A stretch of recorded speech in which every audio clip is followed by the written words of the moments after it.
Shalom, Yisrael, Yehonathan Dawid with you here, humbly so, on what they call the 4th of September, 2022.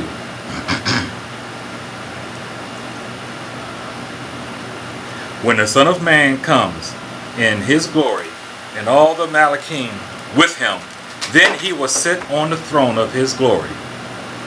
All the nations will be gathered before him, and he will separate them one from another, as a shepherd divides his sheep from the goats. And he will set the sheep at his right hand, and the goats on his left. Then the king will say to those on his right hand, "Come, you blessed of my Father, inherit the kingdom prepared for you from the foundation of the world. I was hungry, you gave me food. I was thirsty, you gave me drink. I was a stranger, you took me in. Naked, and you clothed me. I was sick, and you visited me. I was in prison, and you came to me." Then the righteous will answer him, saying, "Master, when did we see you hungry and feed you, or thirsty and gave you drink? When did we see you stranger and took you in, or naked and clothed you? Or when did we see you sick or in prison and came to you?" And the king will answer and say to them, "Surely I say to you, inasmuch as you did to the least of these, my brethren, you have done it to me." The white throne, leave your blood. That's the topic today. The white throne, leave your blood. You know, just now, and we know how the rest of that narrative, this is Yahweh talking himself, Matthew 25, 31 to 46. I didn't read all the way down to 46 because you know what he said to the goats. The same thing. He was like, "Hey, what's up? When did we see all that?" And you know what he said. He called these people his brethren. As much as you done to these, the least of my brethren. These were his brothers. The ostracized, the marginalized. Those who you lightly regard, that you walk by as you're on your way to the temple.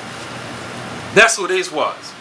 And it reminded me, just now reading that, of my son. One day, this was before I was married and I had my apartment. And my son was living with me at the time. I come into the apartment and it smelled like a stank wet dog. I'm like, what is that smell? And I saw a pile of, and then I walked through the house. What's going on? The shower was on. I called my son, "Jonathan, where are you? What's going on?" And I saw a pile of stank, filthy clothes. And I'm like, what is this? And and the shower door opened, and out was this big white man looking like Grizzly Adams was in my shower. And my son was like, "Dad, I mean, he was homeless. He was filthy. I didn't have no money to give him." He said, "Well, I'm just dirty." I said, "I can't give you a bath at least." My son had no money. Gave him some clothes and got him showered up. And the man was so happy. I could do nothing. I came in fussing. I was rebuked by righteous actions of my son, allowing some big old white Grizzly Adams looking man shower in my shower, made the place stink like a wet dog. I couldn't believe the smell of it. He got blessed. Then he got cleaned up, had a little food, and he was out. And that was righteousness. I must have taught my son the right way when he demonstrated that. Last week we talked about this white throne, and Yahweh asked Cain, "Where is your brother?" What was his response? "Am I my brother's keeper?" Of course, Yahweh didn't answer him. This was the answer. Right here in Matthew 25, read on down the part from 41 on down to 46 about the goats who had the same narrative. And the answer to Cain is yes, you are your brother's keeper. The litmus test between who got on Yahweh's right side into eternal life, who was on the left side waiting for eternal damnation, was how they treated Yahweh's brothers and sisters. And what did his brothers and sisters look like? The homeless, the marginalized, the disenfranchised, the lightly regarded, the maimed, the lame, the hungry, the poor. Am I teaching heretic teaching, or am I giving you revelation? Or are you getting a revelation for you who just woke up? Remember, Yahweh says, in these latter days, knowledge will increase. And he was not talking about inventions and creations, because that's not a prophecy. Anybody with half a brain going to tell you that new inventions are going to come up. In any point in history in life, you can pick yourself up and put yourself down. In any time in life, in the history of the world, we knew that knowledge was going to increase. That's not a prophecy. What Yahweh was talking about was the knowledge of him was going to increase. That was the prophecy. One that could not have been prophesied while you was in the master's field picking cotton, when no one knew the name of Yahweh. Now today, go ahead and click on your smartphone, what's the name of God, and Yahweh pops up. It is not a tough sell right now for preachers that teach this word.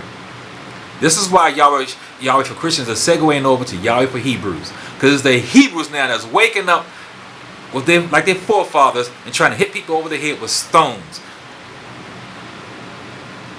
On the corners, instead of feeding and clothing those people, they're preaching religion to them, segmenting them, cursing them, damning the white man, damning the Jew man, damning the red man. Yes, they are damnable. They have done damnable things. There's no one righteous like Yah. No one judges like Yah, and no one teaches like Yah. No one. Let's go and review this white throne. Revelations 20, 11 through 15. In my new Bible, with the bigger font, Revelations 20, 11 through 15. This is the New King James Version, my favorite version. But Mary stood outside by the tomb weeping. Am I still messing up here? 20, 11 to 15. And stood down and looked on the tomb. And she saw two angels in the white sitting on the head, one at the end of the feet and one at the head, where the body of Yahweh had lain. Then they said to her, Woman, why are you weeping? She said to them, Because they have taken away my master, and I do not know where they have laid him. And I'm sitting here, I do want to read this scripture. I'm going to continue reading it since I started, because this is what I do want to read later. I'm reading from John 20, and I'm reading verse 11. And when they had said to him, she turned around, Yahshua was standing there. Do you not know that this was Yahweh said to her, Woman, why are you weeping? And who are you seeking? And it goes on how she thought this was the gardener, because his visage had changed. He was now in a purified body and did not look the same. And before that, I wanted to read in John where it says that he laid down this napkin, which they call the shroud of Jesus. Me and my wife saw this supposed shroud of his image when we went to Israel. And of course we know that's not the real one. But the point is, why did he lay it there? He laid it there to show that he indeed was innocent. He was a virgin. And this goes into the Torah portions that we taught in Deuteronomy 22, 13 to 21. Teaches why Yahweh laid down that bloody napkin. He took the time to take it out and fold it and put it separate from his clothing. You think that doesn't mean anything?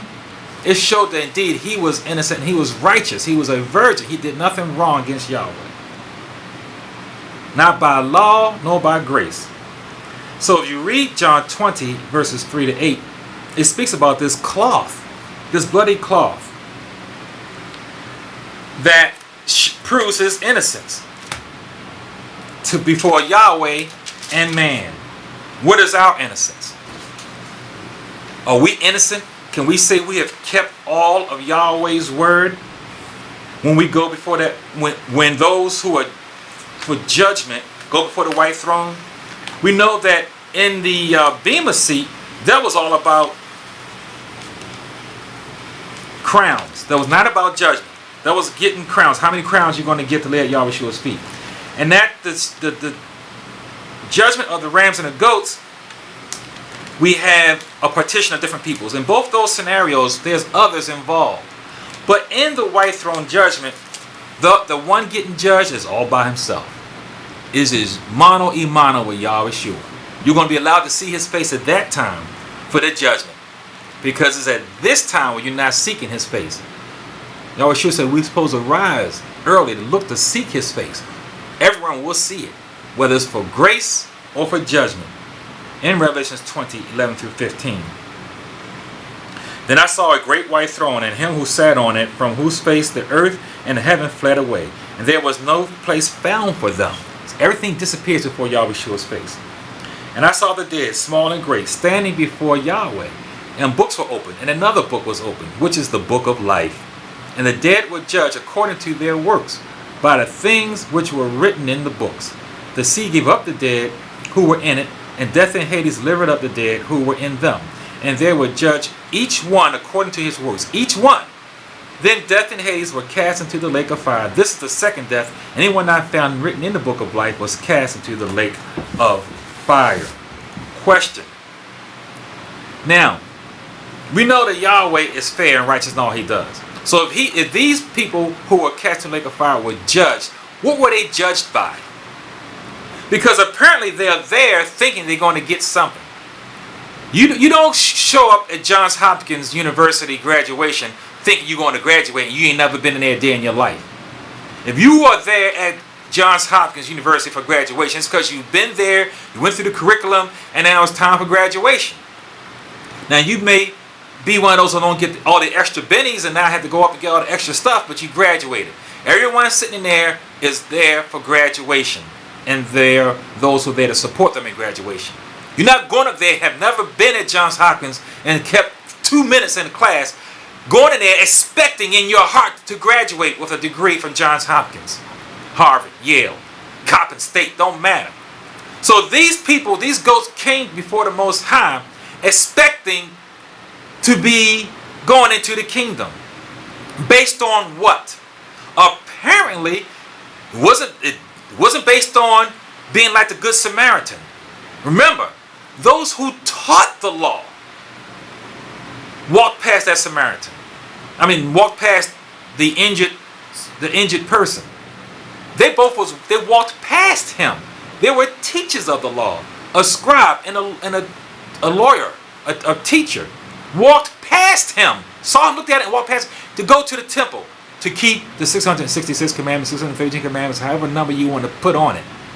That's what they walked past him to do, to keep the law.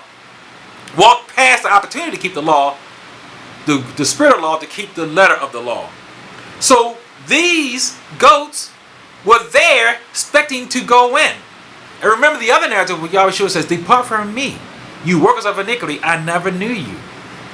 So these are those who are of the covenant, who would have been in had they passed the litmus test, which is to practice the grace of the law. These are those who came having done works, but their works were of self-righteousness. When Yahweh says, "I didn't know you," that word in Hebrew is an intimate word. It's a word of intimacy. It's not a word of physical knowledge. It's a word of intimacy. And he says he never knew you because the new brews are hoodwinked. Now, in going through this whole series, please look at it and hear it carefully. Never, ever has Yahweh for Christians taught against the law. I'm hoping by now that you have seen that we are teaching the proper labeling of this word that we receive as law. Because law means judgment. Because you cannot be measured by the law. Well, you cannot be judged by anything unless there's something to measure it by. There cannot be a judgment without a measurement. And what is the measurement connected to? The law. But then, what does that have to say with Nineveh? Jonah came out of the water and told them to repent. Repent from what? They were not supposed to be keeping the feast days. Trumpets coming up. They were not expecting to keep trumpets. Jonah didn't come up and say, "Y'all better start tabernacling and getting circumcised." So what were they being judged for? Why was Yahweh threatening to destroy all of Nineveh? For what? There was no Moshe. There was not under no covenant. Why did Sodom and Gomorrah get judged? For what? For not keeping the feast days? For not wearing seats? For not keeping Shabbat? Apparently, there is an eternal law that has nothing to do with Moshe. A universal law. A universal dictum. And that is this. The sheep and the goats. If you don't get that, then you will get the white throne judgment. You'll get that one. If you don't have an ear to hear today, right now, what that litmus test is to do unto others you have them do unto you. I guess you had to wait until the white throne to Shema, to have an ear to hear. Because Eob was considered the most righteous man walking the earth from Yahweh's mouth himself. And he was an Edomite, a red, hairy, pasty Edomite whom you disdain. He was not under any covenant. And why was Job considered to be the most righteous man on earth? Read the first chapter and see what he did to cause Yahweh to tell Hasatan himself, that's a righteous son. It was not about him keeping Shabbat. It was not about how he washed his hands and washed the feet. It was not about how he kept the feast days. It was how he treated everyone around him. How he gave to the poor and fed the hungry, clothed the naked. He opened up his house to anyone. He did unto others. He was one of the sheep to go to the right. And he was not Hebrew. He was not under the covenant. Oh yes, this ministry might have to be name changed to Yahweh for Hebrews. Because the new Hebrews are waking up, falling after the same old traps of their forefathers. Waking up stoned. 2 stones. You need to get undrugged. Because Hasatan is put into your minds, in the sulcus of your brains, the wrong image. I said I want to talk more about this talent. Matthew 18:22-35. And I'm not going to read all of that. But I do want to read one particular verse. If you read about it, you know that the king, or the master, was trying to was now everyone had to come up to pay their debt. And we know that one evil man, he owed 10,000 talents. And what did he say? I want to read this. Is Matthew 18:22-35. And I'm not going to read all that because I'll always run out of time. And it's curious when this whole narrative shows up. I'm just going to read verse 26. This is how the wicked think. This is how the wicked speak. This is how the wicked goats who came up to Yahushua thinking they're going to go into the kingdom. And those who said, did we do this in your name? Did we do that in your name? Not realizing this. Verse 26. And this is what this damned soul said. And there's, let's see, 20, make sure I read the right thing here again. 18, nope, I was not going to read the right thing. 18.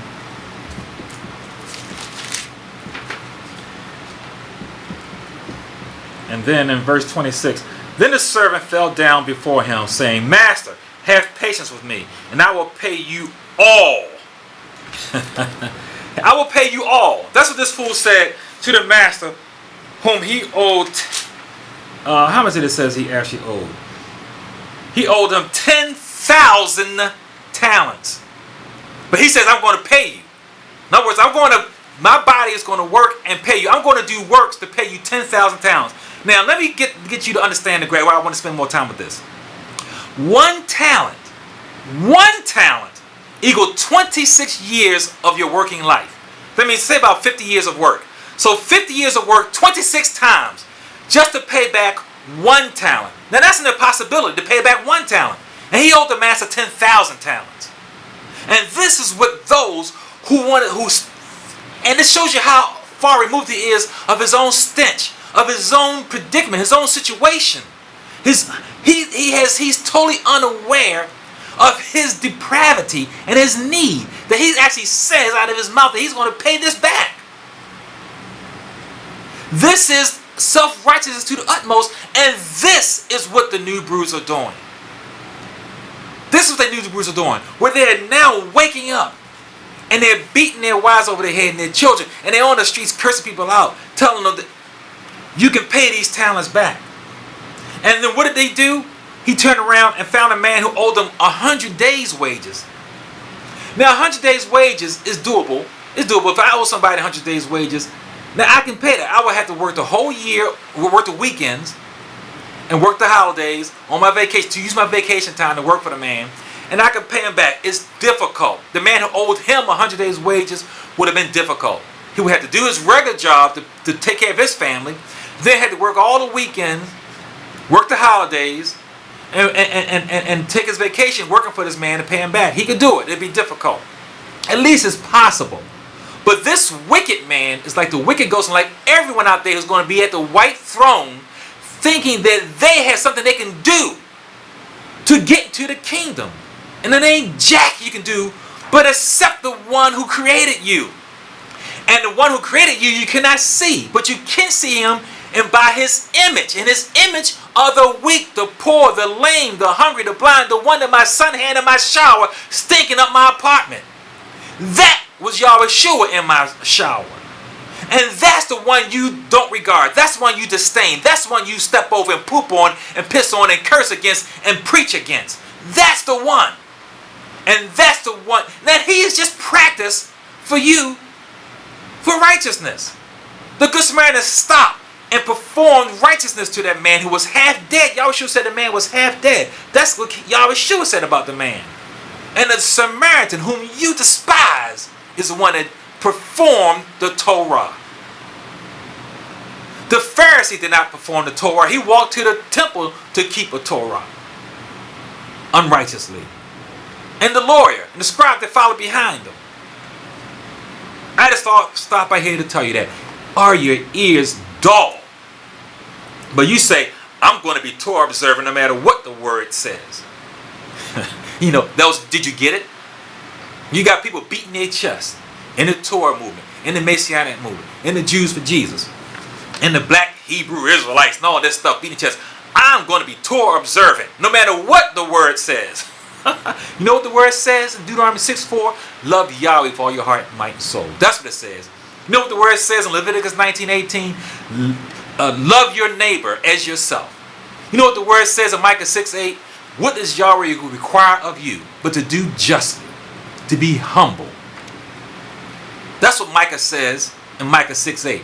All Old Testament stuff that was followed in the New Testament. What you call Old Covenant and New Testament. See, this thing about covenant is not about old and new. Again, that's your devilish language, English of slavery that leads you to stay in slavery. Because the covenant is not old and it doesn't get new. It is refreshed. And that's the Iberite mind of it. It's a refreshing.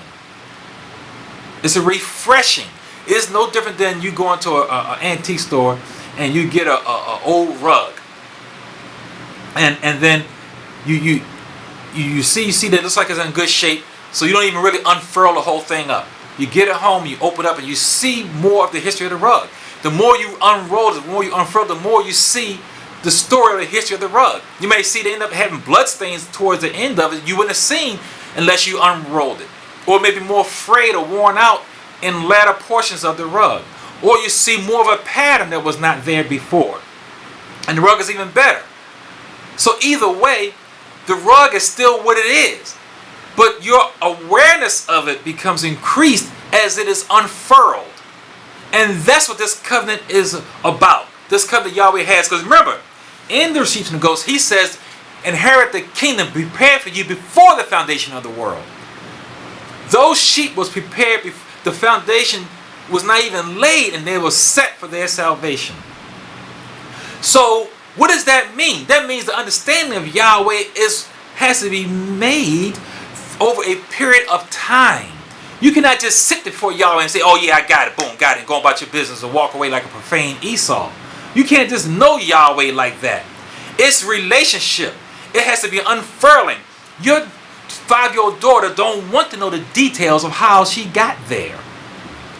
You don't go ahead and break down how you and mommy went and actually what you and your wife did physically to make your daughter. She wants to know.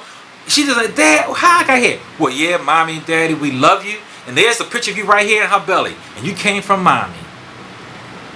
Do you think she really wants you to give her all the gritty, line by line, blow by blow details of what happened to cause her to be born?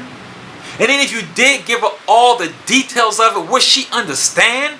She'll look at you quizzically like, huh? What? You don't know what you're talking about. The words you will use will be foreign to her. This is what the covenant is all about. Yahweh, if he can't, the devil is in the details. He said, eat from this tree and not from that one. Why you want to get on to the 666 details of it? Just do what he says. And as you relate with him, and as that daughter grows up, she is learning more what love is. And she is learning more details of how she got there. She sees a righteous father and a righteous mother living in a righteous home and how they righteously interact with one another. And she begins to understand more and more and more about life and about relationships and about the right way of relating with people. And then she ends up getting married. Dad might not, you know how his dads are. Hey, she ain't going to be ready till she's at least 30, 35 years old, as far as he's concerned. But she finds a righteous man who mirrors her righteous father. And then she will know exactly the whole process of making a baby. But you don't give that to a person who's immature to receive that message. We are immature as created to understand the entire Torah, the entire revelation of the covenant. The covenant had to be unfurled. It's the same covenant. Our revelation is what grows. Abraham was told, hey, I'm going to make a nation, the whole world is going to be filled from your genes. 50 years old. It took another 50 years of relationship before he got to that point. Moshe was told he was going to lead the children from bondage to the Holy Land. What happened to 40 years in between there?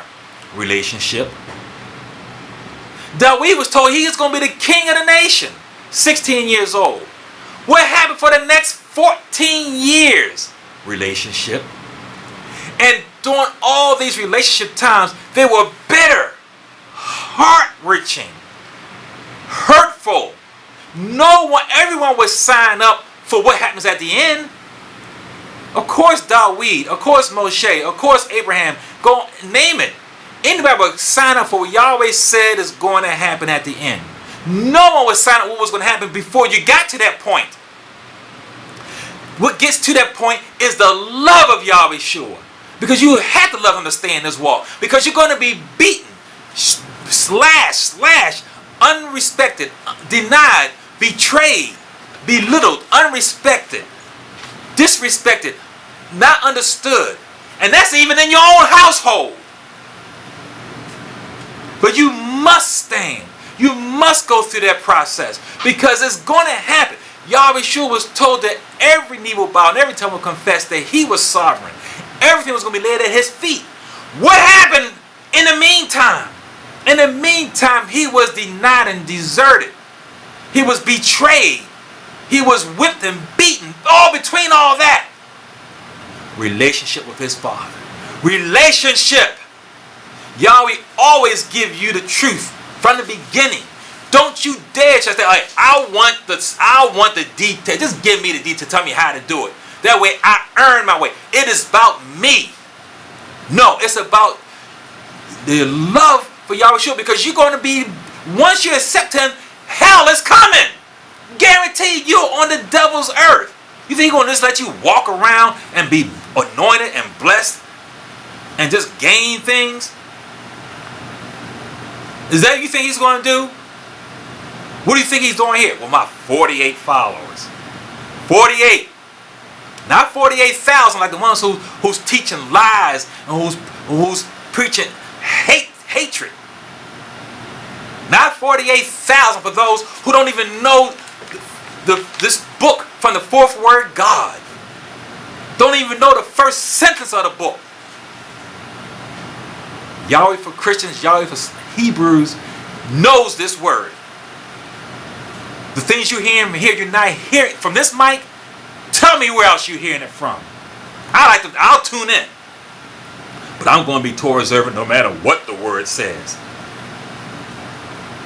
You know, I talked about why was this story about this wicked servant who owed Yahweh one talent is in Matthew 18, 22, 20 to 35. But it comes right before the narrative of the sheep and the goats. Did you get that? See, this one wicked man who owed y'all the master 10,000 talents. This whole narrative comes right before the narrative of the rams and the goats. It follows right behind this one. Well, it's not right behind it, but it's a few chapters later. And the whole point of it is for you to understand that those talents were needed to do the work for Hamashiach. That's why you have whatever you have. It is not for yourself. And it's just a few chapters later. It's for the purpose of his kingdom. It's not for yourself. It's not for yourself.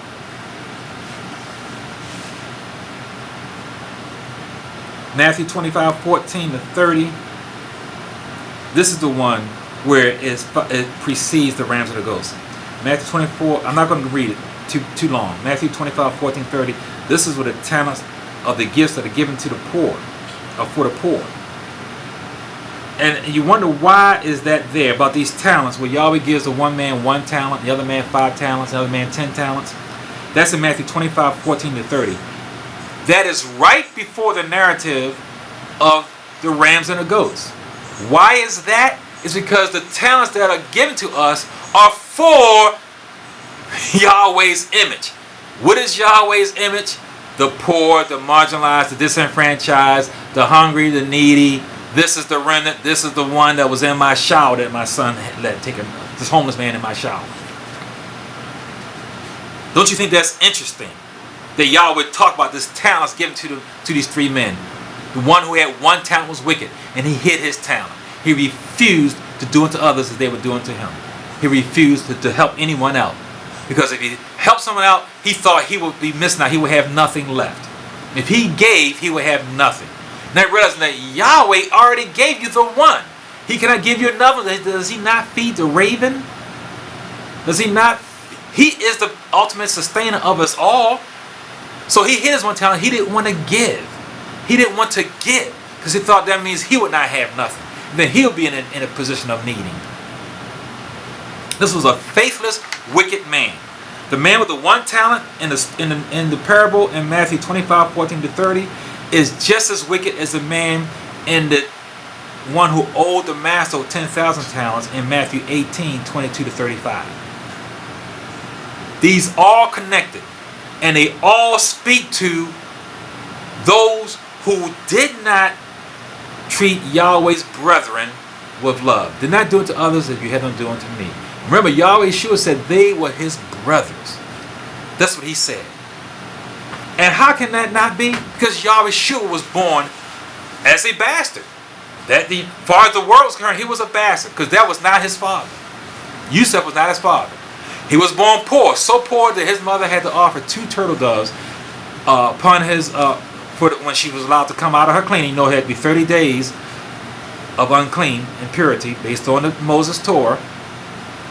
The least thing you can offer was 2 turtle doves, and that's what they offered.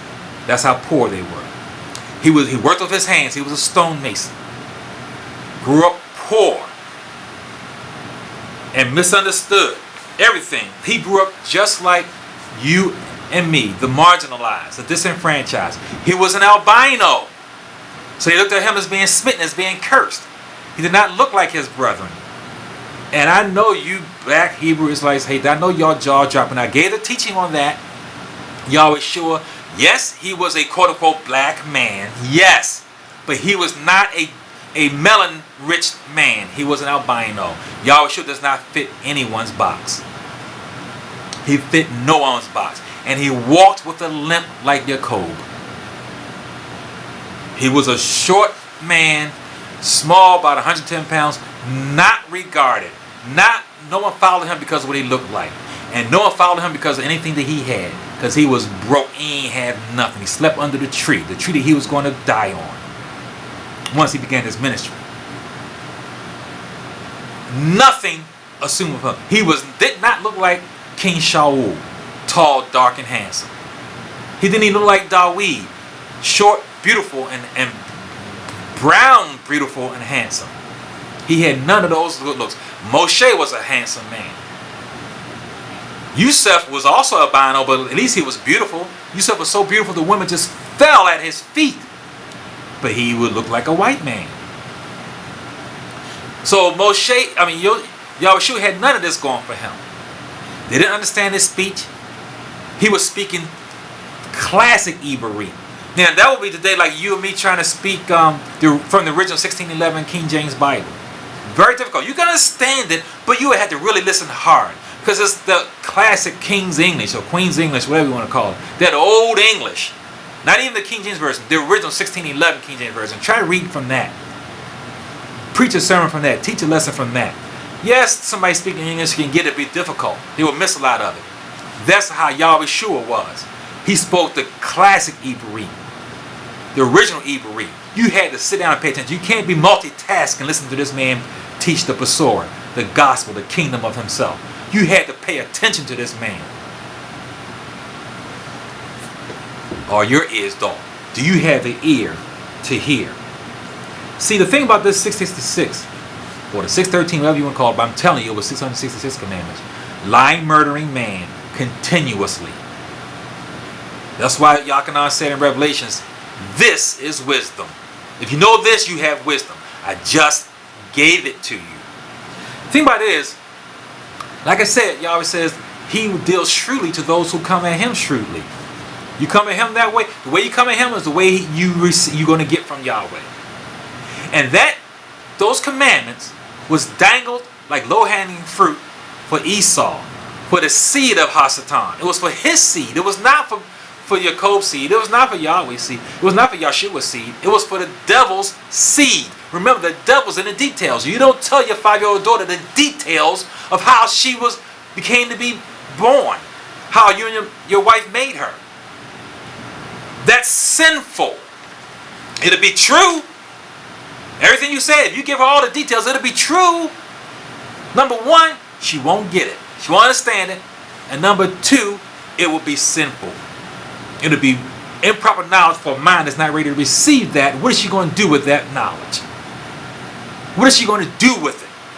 Once you kiss her off and send her to bed. What's she going to do with that knowledge the next morning she wakes up? That 66 commandments was for Hasatan, his seed. And let them go by it. And let them live by it. And let them go up to the throne, the white throne, to see if they're going to get in with it.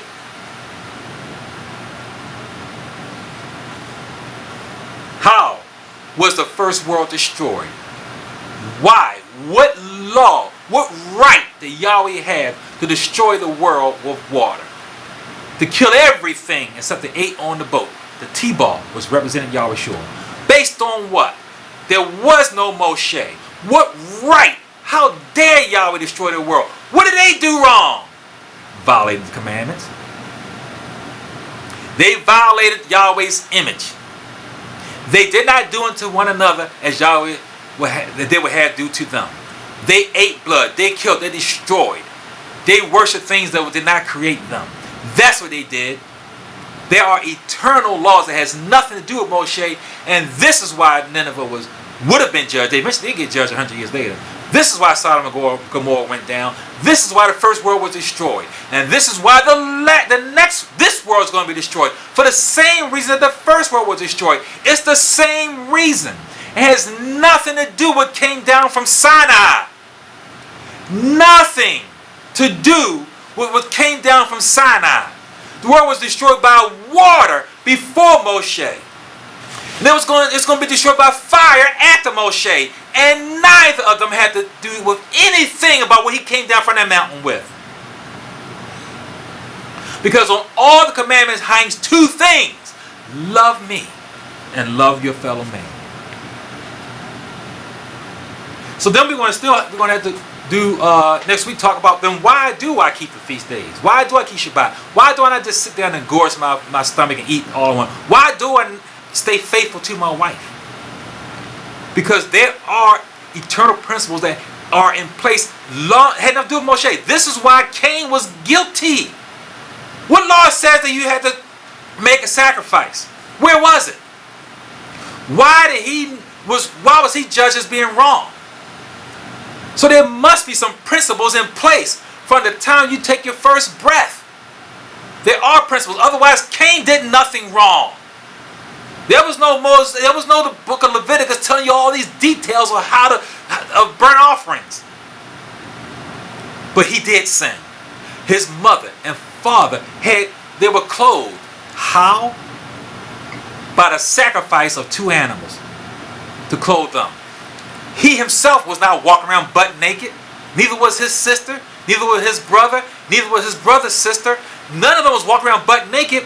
Why were they covered? Because an animal had to be sacrificed. Because they are not righteous in their own, they had to be covered. So how dare you dig under the earth and give me fruits and vegetables without sacrifice? That had nothing to do with showing why you are unrighteous, Cain. Your brother got it. Your younger brother, your baby brother got it.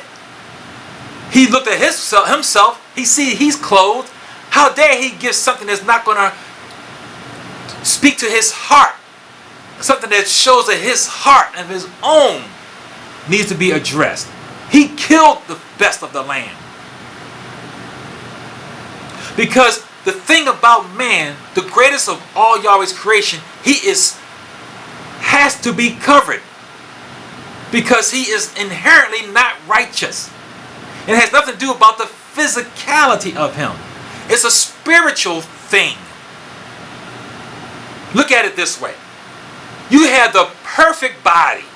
The most perfect body. The best breasts. They percolate the right size. They bounce. You have the perfect stomach, the perfect butt. Your hair bounces and flows. You have the perfect pinpoint. Your teeth are just perfectly aligned. You had the most perfect, beautiful of all bodies. You're going to get up in the morning and go to work butt naked. You're going to go to the mall butt naked. Go to the game, go to the stadium butt naked. Go to church butt naked. Go to work butt naked. Because you got the perfect, beautiful body. Are you getting it? Are you getting it? That the covering covers because inherently we are unrighteous. Inherently we are wicked. Inherently we are offensive. We need to be covered. It has nothing to do about what the body looks like. You can have the most perfect body. You better not go to church butt naked. You need to be covered. In order to be covered, there had to be a sacrifice. And it was a sacrifice of blood. That's why I gave you the teaching that you were not created with blood.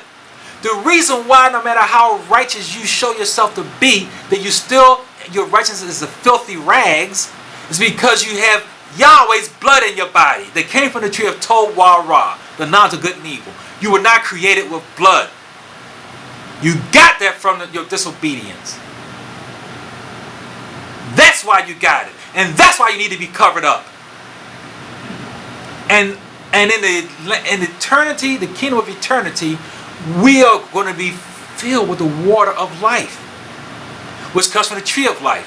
It's going to replace that blood with water. This is why you get baptized in water. Adam was created, you read the narrative, on the ground in the dew. He was created baptized in water. You came out of bondage, went through the sea of reeds through water to be baptized. Then you went to the Holy Land, you went through the Jordan River through water. You had to be baptized. You learned about that you was the people of the book, and then you changed your name, put on some seats, and you got baptized in water in the name of Yahshua. It's all about the water. That's why Yahweh Shua says you don't understand this, but you will. When he was washing feet that he created. The refreshing, the renewing, the unveiling, the revelation, the next portion of the covenant was you went from blood to water. The same covenant, just a greater revelation, just like unrolling a carpet. You see more of the pattern as it opens up. It's still the same carpet. It ain't a different carpet. It's the same one. You just unrolled it. So he washed the feet and said, you're going to understand it later. Are you understanding it now? No one's going to be living eternity in the kingdom with blood. You're going to have the water of life through your veins. This is why Yahweh had to guard the tree of life, because now you got Adam and Mother Hawa who have sinned and they had the beginnings of blood in their bodies. It was beginning. Then you're going to go ahead and mix it with the water? Anathema. Anathema. Yahweh showed, this is why I didn't want to go there, but it was fine to go there. Reading John 23-8 of why Yahweh Shua took that bloody cloth and laid it to the side, folded it up, and put it for evidence that he was indeed an innocent, pure, righteous man. And where did he get that from? What you call the Old Covenant? Deuteronomy 22:13-21. This is the law to prove that a bride indeed was a virgin when she got married. If the man all of a sudden does say, nope, he wants to lie and say he didn't, because he didn't want her anymore, she would bring those sheets to her father and say, look, Dad, I indeed was a virgin. I did not play the harlot in your house. I married this man, I was a virgin. So then the father takes it to the judge. Say, look, this man says my wife, my daughter played the harlot in my house. Here's the evidence of her innocence. So then that man has to take her back, and he cannot divorce her all his days. Yahweh Shua rose from the grave. He went down looking guilty. Every bit as the guilty one, being beaten as he was and judged as he was. But he rose up with that same blood on that cloth and laid it out there to display. He said, see, I was a virgin. I did nothing wrong. But he himself was pure. He came out pure and bright and innocent, bloodless. And at the white throne, there will be, you will see one speck of blood, you will see it. It's a spotless, virginous, pure throne. It is a white, bloodless throne. And you who do not have an ear to hear, who do not receive his grace, will stand before it alone. Those who rather him get up off the mercy seat to delve into the details of his love, to delve into the details of each law written that was put on the outside of the covenant, by the way. You want him to get off the mercy seat so you can go ahead and take the law. This is why we have Matthew 13:36-43, the wheat and the tares. If you read that narrative, you see that only Yahweh knows those who have helped in his name from their heart or helped in his name to keep score. Because remember the narrative says, when the Hebrew, they were Hebrews, it said, we did this A, B, and C in your name. They wasn't doing good works in the name of the Lord God, Jehovah, Jesus, sweet Jesus H. Christ. They weren't doing those good works in his name, in Jesus Christ's name. They did them in Yahweh Shua's name, or Yahashua, Yaharallah, whatever name they're calling them today. They did those works in the Hebrew name. And Yahweh Shua says, I never had a relationship with you. Never knew you. Because Yahweh knows the wheat from the tares. He knows who in their heart, those who have helped his brothers, those who have helped his sisters from their heart. From their heart. You know, it's funny and it's not funny, but how people say, well, you know what? If I had, I would help that man out. But all I got is $10. Why don't you give him $1? Why you gotta have $1,000 to give him to help him out? No, just like the wicked servant who had the one talent. You do what you can do. Somebody doesn't, they just need you to visit them in the nursing home. I work in one. I know people there need some people in here to hug them, to give them a kiss, to give them a word, to give them a song, to read them a verse, to hold their hand. Somebody in prison needs somebody to write them a letter. Somebody needs something that you have. Because Yahweh has told us to be fruitful and to multiply. Everyone has a talent. Everyone has at least a talent. And that man who buried his one talent was wicked because he refused to share his talent because he thought he would lose out and have nothing. And for them, Shaul says in Romans 1:18-35, the wrath will be unleashed on the unrighteous. Wrath. See, Yahweh did not create us for wrath. He did not make us for wrath. He made us for grace. But wrath is going to be unleashed on those who refuse to receive his grace. And there will be no one to speak for you. Remember when Abraham was bargaining for his cousin Lot. They knew that when Yahweh says we're going to judge Sodom and Gomorrah, and he bargained, he went from 30 all the way down. He was trying to count how many was in Lot's family. That's what he really was cared about. And he was bargaining, and I forget what the number went down. I think it went down to 20. I don't know. But we see how many came out righteous. 3. 4 came out, but only 3 was righteous. Of all the numbers that Abraham started out with, he started out with 50. I think he got it all the way down to 20. He was trying to get all of Lot's family saved, and it didn't happen. And what came out of Lot? Incest of his 2 daughters, but what came out of that? You get Ruth. Yahweh Shua can relate to those who's telling us to love, because he came out of a broken family. That was an incestuous relationship. What about Tamar, who tricked her own father-in-law to have sex with her? Yahweh Shua came out of that. What about Rahab, who was a harlot? I think I'm going to talk about a little bit of her more next week on next week's topic. She was a practicing harlot. Yahweh Shua came out of that. Dawid was a murderer, an adulterer. Yahweh Shua came out of that. Look at Rehoboam, idolater. Look at all the line of the wicked kings on Judah's side. Yahweh Shua came out of all of that. So there's no excuse for you, me, for us to talk about our bad backgrounds and our genetic, what was bred into us from slavery and all this stuff. There's no excuse for anyone for doing his brother wrong, because Yahweh Shua came out of the worst background. He chose the worst background to keep anybody from having an excuse.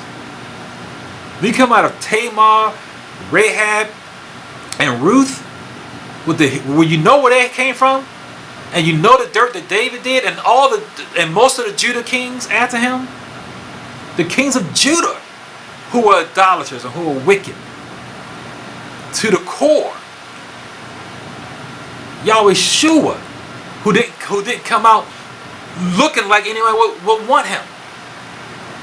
That's why he can relate to the ones he's telling you and me and us today to treat right if you make it to his kingdom. And that's what the sea of glass is all about, because he's going to look at that and it's going to reflect him. And what are they going to look like? We're going to look like him. In a moment, in the twinkling of an eye, we're going to be changed and be like him, because we're going to see him as he is. As he is. I tell you, forever is a long time. It's a long time forever. Mark 9, 42, 48 says it not once, not twice, but 3 times. Their worm will not die. People thinking that Yahweh cannot possibly put somebody in hell and judge them that long. And right now, you have no excuse to go ahead and treat your brother right. And in your own household, you treat them wrong. No excuse. We have all of this history before us. We have all of the so-called Old Testament. All the so-called New Testament. They wish they knew what we knew today. They wish they had all that what we have today. And we still waking up, cursing. And I hear cursing from Hebrew pulpits. From Hebrew pulpits. Cursing. The same mouth you're going to bless with, you're going to curse with. But you're only going to do unto those who you agree with. You're going to put Yahweh in your box of who you think you're supposed to treat right. Yahweh Shua was not respected. Go ahead and take being marginalized and being set apart. I know that's what I'm doing right now. I know I look to the left, I see no one. Look to the right, I see no one. No one. Because no one wants to walk the straight and narrow. No different than Yahweh Shua. They told him, hey, listen, you healing people, why don't you heal yourself? Yahweh Shua looked like he himself needed healing the way he was limping and albino. And then they said that he was hanging out with prostitutes and whores and wine bibbers. Well, what did he say? Do healthy people go and see the doctor?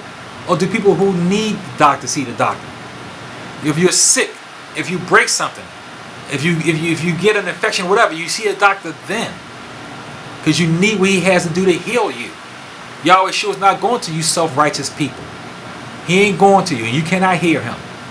The physician is not going to make a house call to people who think they already got everything they need. They don't want to receive the love of the Messiah. They want to receive the details. They want to receive the details. Where was Moses with the details of Cain? Where was Moses when Cain failed to do what was right in his offering? Where was the sacrifice? Where was the relationship? You know, fruits and vegetables feel no pain when they are cut, when they are eaten, when they are cursed. Whatever happens to fruits and vegetables, they don't have blood in them. That's why you don't feel pain when you clip your nails. There's no blood in your nails. You don't feel pain when you cut your hair. There's no blood in your hair. There's no pain where there is no blood. Where there's no blood, there's no relationship. That's why they had to kill an animal for the pain of their sin. Because it was painful to Yahweh when we sinned against him. And now that's why he allowed himself to be bludgeoned, to have wicked men beat him in the face, bang him in the stomach, stab him, bloodied him up. He had to have blood to receive the pain. But out from his side came what? Blood and water. Dam wa ma'im. Both. So we went from the pain of our sin of blood. Now you have a right to the tree of life. The tree of life has water. It does not have blood. I today stand before you perfect, without sin, because I received the love of Yahweh Shua by grace. I'm born again. Be born again. He told Abraham, walk before me and be perfect. Abraham was 99 years old when he said that. Walk before me and be blameless. He said in Matthew 5:48, be you therefore perfect as my Father in heaven is perfect. That's what Yahweh did. He didn't say do your best. Because if you do your best, then everybody walks in. Because you just did your best. That's not what he said. All you have is all he wants. All you got is all he wants. And that's all you better get. Next week, we're still going to talk. We got trumpets coming up. So I still got some more lessons to give in before trumpets. Because we still keep these. We're going to talk about, more specifically, why we do what we do. So until then, Shalom Aleichem. Peace be on you.